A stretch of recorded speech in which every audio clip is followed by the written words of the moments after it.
খাদ্য এমন একটা বিষয় যে আপনার প্রত্যেকদিন নিতে হচ্ছে, প্রত্যেকদিন কিনতে হচ্ছে এবং আপনি মানে কম্পালসারি আরকি যে আপনার লোকাল দোকানেই আপনি যাবেন।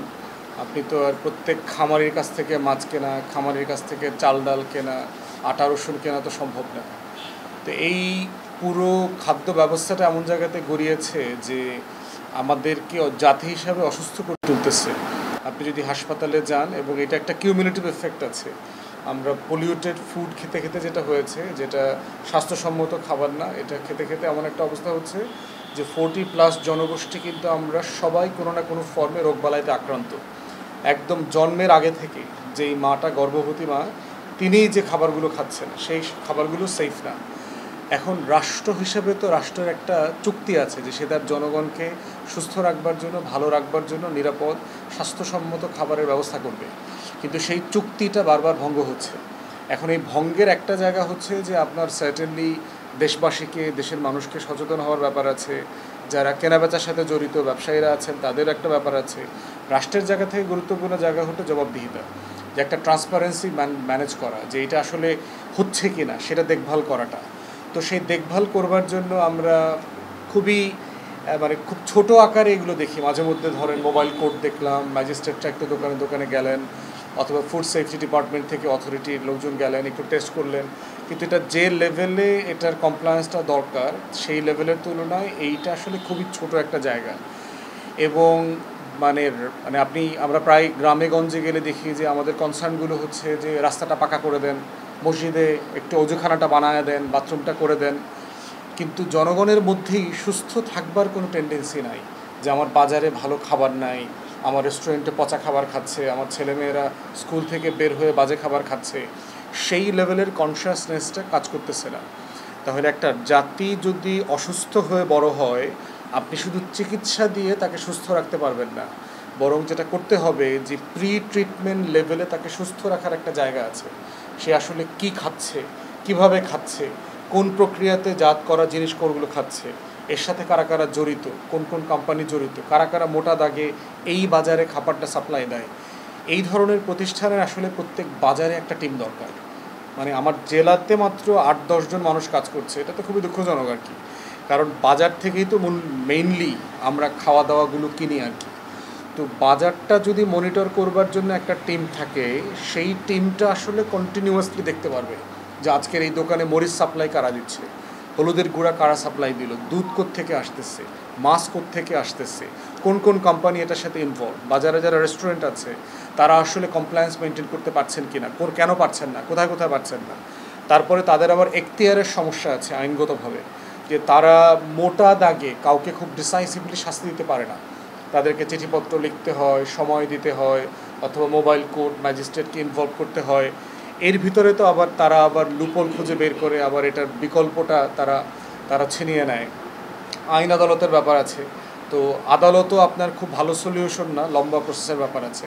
তাহলে কোনো না কোনো ফর্মে এই টিমটাকে আমরা বোধ করছি যে বাজারগুলো পর্যন্ত এক্সটেন্ড করা, যেখানে কোম্পানি আছে, যেমন ধরনের বরিশালে বিসিক আছে, এইরকম একটা টিম বিসিকে থাকতে হবে। কারণ বিসিকে যত খাদ্য উৎপন্ন হচ্ছে অথবা প্রসেস করা হচ্ছে, এটা ওনাদের সার্টিফিকেশন নিয়ে বিসিক থেকে বের হইতে হবে। তাহলে যেটা হচ্ছে, ওনাদের কিন্তু কাজ কমে যাচ্ছে, যে দোকানে দোকানে গিয়ে বিসিকের প্রোডাক্ট আর চেক করা লাগতেছে না। অথবা চিন্তা করে দেখেন যে অমৃতলাল দে, বরিশালের অঞ্চলের একটা বড় কোম্পানি, অমৃতলাল দের কোম্পানির ভিতরেই একটা এই ফুড ইন্সপেক্টর একটা টিম থাকতে হবে, যে অমৃতলাল দের গেট ক্রস করে এই টিমের সার্টিফিকেশন ছাড়া কেউ বের হইতে পারবে না। তাহলে যেটা হচ্ছে, আপনার দোকানে দোকানে গিয়ে অমৃতলালের চা, অমৃতলালের পানি, অমৃতলালের গুঁড়ামরিচ আর চেক করতে হচ্ছে না। তো এইরকম মোটা দাগে কোন কোন জায়গাতে আসলে আমরা ক্ষতিগ্রস্ত খাবার খাচ্ছি সেটা আইডেন্টিফাই করা জরুরি। ওনাদের হয়তো একটা আছে বোধ করছি, এবং ওটার সাপ্লায়ার আসলে কারা। আর বাজারে যেটা করা যাবে সেটা হচ্ছে যে কীটনাশকের ব্যবহারগুলো দেখা। চাষের মাছ খাচ্ছি, চাষের সবজি খাচ্ছি, চাষের ধান চাল খাচ্ছি, সেটা আসলে কৃষকরা কোন লেভেলের সার, বীজ, যে মেজারমেন্টটা দরকার সেটা ব্যবহার করছেন কি না, সেটা বিবেচনা করার একটা ব্যাপার আছে। তো সব মিলিয়ে ওনারা আসলে একটা মারাত্মক কাজ করছেন, আমাদের জীবন বাঁচানোর কাজ করতেছেন, এবং স্বাস্থ্য ডিপার্টমেন্টের সাথে একটা ত্যাগ করা কাজ আসলে ওনারা করছেন, যে রোগী যেন না হয়। মানে রোগী হইলে পরে ডাক্তারের কাছে যাবে, তাহলে রাষ্ট্র আকারে তো আমরা দেশের সব মানুষকে রুগী বানাইতে পারবো না, রুগী বানায় তারপর তাকে চিকিৎসা করব, এটা প্র্যাকটিক্যাল না। এবং রাষ্ট্রকে বিবেচনা করতে হবে আমার রাষ্ট্র যেন রুগী না হয়, কেউ অসুস্থ না হয়।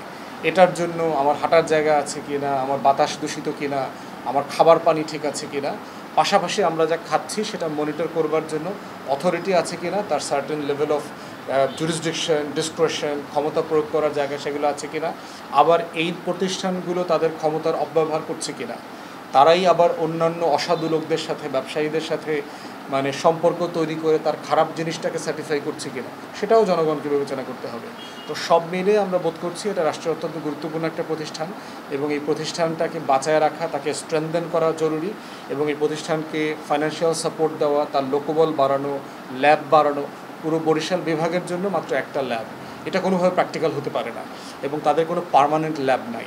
তাদের পার্মানেন্ট ল্যাব সেট আপ করা দরকার, প্রত্যেকটা জেলাতে অ্যাটলিস্ট একটা করে, এবং এইটা পর্যায়ক্রমে উপজেলাতে নিয়ে যাওয়া, বাজার কেন্দ্রিক অথবা যেখানে বাজারের আপনার বেসিক শিল্পনগরী টাইপ এরকম মহল্লা আছে যেখানে ব্যবসা বাণিজ্য বেশি, এই কেন্দ্রিক এটা করতে পারলে আশা করছি এই জায়গাগুলো কাজ বাড়বে। এর বাইরে ওনারা কাজ করছেন, স্কুলে যাচ্ছেন, ওনারা ইমামদের সাথে কাজ করতেছেন। আমার মনে হয় যে এটা গুরুত্বপূর্ণ জায়গা। প্রচুর অভিযোগ আছে, স্পেসিফিক অভিযোগটা বলা টেকনিক্যাল জায়গায় সমস্যা আছে, এটা আইনগত ব্যাপার আছে, সত্য মিথ্যা যাচাই বাছাইয়ের ব্যাপার আছে। বাট আমরা মোটা দাগে আসে হচ্ছে ধরেন দুধ জাতীয় খাবারের একটা প্রবলেম আছে, মশলা জাতীয় খাবারের একটা বড় ইস্যুজ আছে, হ্যাঁ, রেস্টুরেন্টের একটা বড় সমস্যা আছে, স্ট্রিট ফুড এখন একটা পপুলার জায়গা হয়ে গেছে আপনার। তো এই মানে বিষয়গুলো হচ্ছে মোটা দাগে আমরা দেখতে পাচ্ছি যে মানুষের অসুস্থ হওয়ার একটা জায়গা, এবং জনগণও আসলে যারা খেতে যাচ্ছেন অথবা বাজার করছেন তারা আসলে জানেন না যে তাদের আসলে কী ধরনের আইনি সুরক্ষা আছে।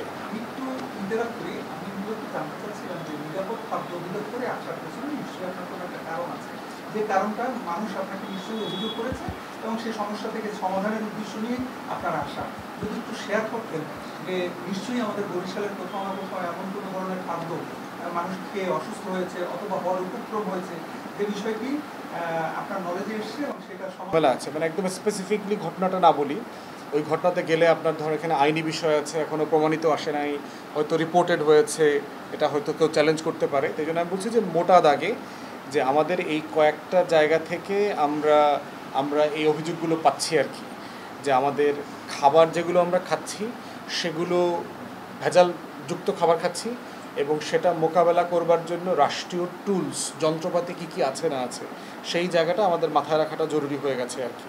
তো সেই জায়গাতে বোধ করছি যে আমাদের মানুষ বাজার থেকে জিনিসপত্র কিনছে, মোটা দাগে অসুস্থ হচ্ছে হলেও আমাদের টোটাল ফুড সাইকেলটাই হচ্ছে কীটনাশক প্রবণ হয়ে গেছে। আপনি ধরেন আমরা মুরগি খাচ্ছি, টোটাল মুরগি জিনিসটা হচ্ছে এখন একটা ল্যাবরেটরিতে করা, আপনি বলতে পারেন যেটা মুরগির ফার্ম বলে, এই ফার্মে তৈরি করা। আমরা যে মাছ খাচ্ছি, চাষের মাছ, সবজি খাচ্ছি, ধান চাল থেকে শুরু করে, কেউ কিন্তু এখন সার, বীজ, কীটনাশক ছাড়া এটা খাচ্ছি না। একদম পরিকল্পিতভাবে একটা ইন্ডাস্ট্রির মধ্যে চলে গেছে যেখানে আপনার প্রাকৃতিক খাবার বলতে আর কিছু নাই। এর বাইরে হচ্ছে মানুষের আর্থিক সচ্ছলতা বাড়তেছে, মানুষ বাইরে খাবার প্রবণতা বাড়ছে, স্কুলের সামনে, কলেজের সামনে, বাজারে, রেস্টুরেন্টের বাইরে। তো এই প্রত্যেকটা জায়গায় হচ্ছে নজরদারির মধ্যে আনা দরকার আর কি। এবং যেই খাবারগুলো বেশি করে খাচ্ছে, যেমন ধরেন দুধের সমস্যা একটা বড় সমস্যা বাচ্চাদের, এরপরে হচ্ছে রেস্টুরেন্টে গ্রিল জাতীয় খাবার যেগুলো খাচ্ছে, মরা জিনিস দিয়ে বিরিয়ানি রান্না করতেছে, এই ধরনের খবর আমরা দেখতে পাচ্ছি। আদৌ মুরগি কিনা না অন্য কোনো প্রাণীর বিরিয়ানি রান্না করতেছে, সেটা নিয়ে আলোচনা আসতেছে। মাছকে ধরে এনে আবার ইনজেকশন দিচ্ছে যেন মাছটা একটু ফ্রেশ থাকে। ফরমালিন লাগানোটা আইনত বৈধ, ফরমালিন একটা কেমিক্যাল, কিন্তু প্রশ্ন হচ্ছে এটা আপনার রাইট পরিমাপে দেওয়া হচ্ছে কিনা। আবার ফরমালিনটা সব জিনিসে দেওয়াটা খাটে না, সেটা আবার আমাদের মানে শিক্ষিত অথবা অশিক্ষিত যারা ব্যবসায়ীরা আছেন তারা আসলে জানেন কি না। তো এই প্রত্যেকটা জিনিস আসলে মনিটরের অধীনে আনা দরকার, কিন্তু ওনাদের যে লজিস্টিক্স, এইটা আসলে এই লেভেলে মনিটর করার মতো লজিস্টিক্স না, এটাকে বাড়ানো দরকার। এই বিষয়টা শেয়ার করা আমাদের জায়গা থেকে, যে আমরা কোনোভাবে এটা নিয়ে ভয়েস রেজ করতে পারি কিনা। এবং ওনাদের একটা লিফলেট দেখলাম যে ওনারা অলরেডি বিভিন্ন স্টেক হোল্ডারদের সাথে কাজ করছে। আমরা আমাদের জায়গা থেকে এগুলো নিয়ে কথা বলবো, সচেতনতা তৈরি করা, রাষ্ট্রকে বলবো, সরকারকে আহ্বান জানাবো বারবার এগুলো করে, ডিপার্টমেন্ট মিনিস্ট্রির সাথে আমরা কথা বলবো, কথা বলে কোথায় কোথায় কী কাজ করা যায়, ওনাদের শর্টকামিংসগুলো জানলাম যে ওনাদের কোথায় কোথায় মানে লজিস্টিক সাপোর্ট দেওয়া দরকার, সেটা নিয়ে আমরা কাজ করবো। ছোট করে এই সাবজেক্টে জনগণের উদ্দেশ্যে একটা কথা বলেন যেগুলো মানুষকে অ্যাওয়ারনেস তৈরি করবে। জনগণের ব্যাপারে আমাদের জনগণ কিন্তু আসলে ভালো খাবার খাইতো এক সময়, 70-এর দশকের আগে ইরি আসার আগ পর্যন্ত আমাদের কিন্তু আসলে জেনারেল কৃষি ছিল, একদম স্বাভাবিক ন্যাচারাল প্রসেসে যাইতো আর কি। তো আমার কাছে মনে হয়েছে যে বাংলাদেশের শিক্ষা ব্যবস্থার সাথে এই জিনিসটাকে ট্যাগ করা দরকার, লেখাপড়ার সাথে। এই জিনিসটা লিফলেট আকারে থাকবে না, এই জিনিসটা পাঠ্যক্রম আকারে আমাদের ছেলেমেয়েদেরকে পড়তে হবে, এবং একই সাথে প্রত্যেক স্কুল কলেজের অভিভাবকদেরকে নিয়ে আলাদা প্রোগ্রাম করা দরকার। এখানে যিনি দায়িত্ব আছেন রাব্বি ভাই, উনি প্রতিষ্ঠানে যাচ্ছেন, প্রতিষ্ঠানে শুধু শিক্ষার্থীদের সাথে কথা বললে হবে না, বাবা মাকেও রাখতে হবে। ইমাম সাহেবদেরকে নিয়ে কথা বলছেন, কাজ করছেন একসাথে, ইমাম সাহেবরা খুতবা দিচ্ছেন, কিন্তু ইমাম সাহেবরা তো অনেক কিছু বোঝেন না। তো জনগণকে বোঝানোর একটা জায়গা আছে। সেক্ষেত্রে একটা বিষয় আমরা যেটা করতে পারি সেটা হচ্ছে, ইলেকশন আসতেছে সামনে, ইলেকশন কমিশনকে দিয়ে আমরা পার্টিগুলোকে ম্যানিফেস্টোতে এই জিনিসটা ঢুকানোকে বাধ্যতামূলক করতে পারি যে এইবারের ইলেকশন ম্যানিফেস্টোতে প্রত্যেক রাজনৈতিক দলকে এটা কমিট করতে হবে যে তারা ক্ষমতায় আসলে এই জায়গাটাকে কিভাবে তারা জনগণের কাছে রিচ করবে, জনগণকে নিরাপদ খাদ্য সরবরাহ করবে, সচেতনতা বৃদ্ধি করবে, লজিস্টিক দেবে, অর্থ সাহায্য বাড়াবে, তহবিল, ল্যাবরেটরি সেট আপ করা। তো এইটা একটা বড় জায়গা হতে পারে এখন আপাতত আর কি। আর এর বাইরে হইলো সারা বছর থেকে আমার মনে হয় যে নতুন জেনারেশনকে নিয়ে কাজ করা দরকার, একটা জেনারেশনাল পরিবর্তন দরকার।